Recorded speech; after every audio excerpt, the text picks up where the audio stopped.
Bonjour, je suis Isaratou Isambour. Je suis originaire du pays des hommes intègres, le Burkina Faso.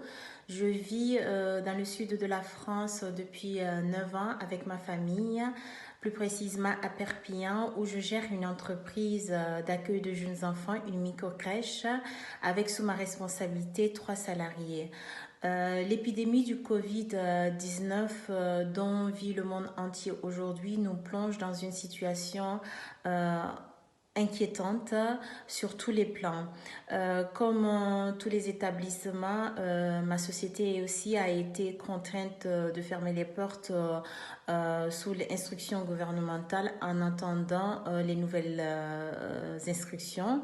Je vous avoue que pour toutes les personnes qui sont responsables d'entreprises savent qu'il y a une perte considérable pour chaque société et aussi un questionnement sur l'avenir de nos différentes entreprises. Comment je vis cette situation, je vous avoue, très dur. Très dur parce que ça fait 4 semaines que nous sommes dans le confinement. Dieu merci, nous sommes en bonne santé, ma famille et moi, et l'entourage aussi. Nous essayons quand même que mal de continuer à vivre avec des activités à faire pédagogiquement pour les enfants, aussi des petites activités au sein de la maison. Aussi, quelle grande tristesse de voir toutes ces vies qui sont éteintes, ces familles qui sont en train de se déchirer à cause de cette épidémie et aussi l'économie du monde entier qui s'écroule considérablement. Je voudrais aussi saluer nos enfants qui, malgré leur jeune âge, sont vraiment courageux et également supportent notre inquiétude.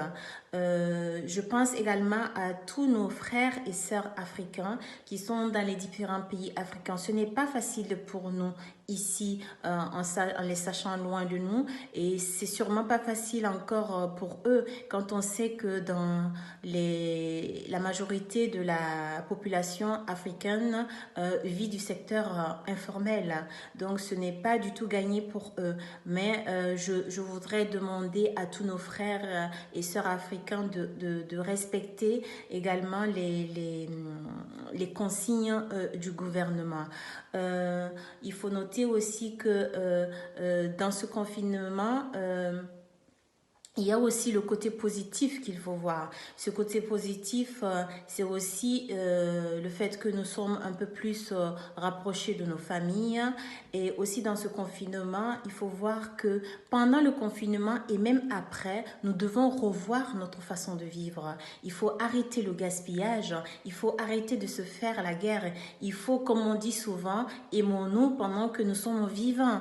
Et aussi faire place aussi à la créativité. Nous avons vu que pendant cette épidémie, comment la créativité, elle a été mise en lumière pour sauver beaucoup de vies. Donc, ce que je vais dire est sûrement paradoxal, mais je dis, n'arrêtons pas de rêver.